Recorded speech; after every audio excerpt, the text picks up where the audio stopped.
একজনকে নির্বাসনে পাঠানো হয়েছিল, কথা বলার স্বাধীনতা নেই।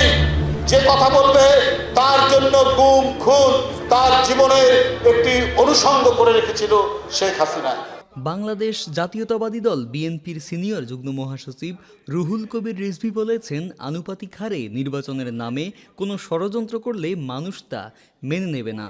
ভোটারের পছন্দ অনুযায়ী জনপ্রতিনিধি নির্বাচিত হবে। যদি সরকার জনগণের প্রত্যাশার বাইরে গিয়ে অন্য কোনো এজেন্ডা বাস্তবায়ন করতে চায়, জনগণ তা মেনে নেবে না।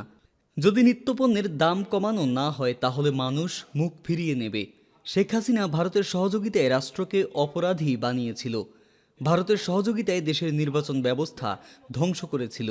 শনিবার বিকেলে রাজশাহী জেলা পরিষদ মিলনায়তনে বাংলাদেশ ওলামা দলের রাজশাহী বিভাগীয় কর্মী সভায় প্রধান অতিথির বক্তব্যে তিনি এসব কথা বলেন। আপনারা জানেন, আলেম ওলামারা সবচাইতে বেশি নির্যাতিত হয়েছে। এই অপরাধের দোষর কে ছিল জানেন? আরেকটি রাষ্ট্র, তার নাম হচ্ছে ভারত।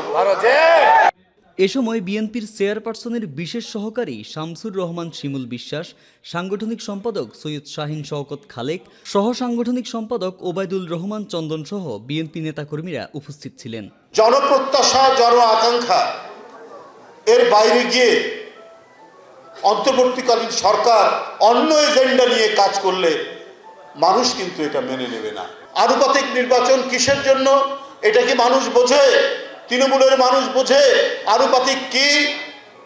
এখানে তো তাহলে যে সংস্কারের কথা বলছে, এখানে তো সংস্কার হবে না। একটা রাজনৈতিক দলকে মানুষ ভোট দেবে, এখন সেই দল ঠিক করবে কাকে কাকে এমপি বানাবে। তারা তো কেনা বেচা তো আরো শুরু হবে।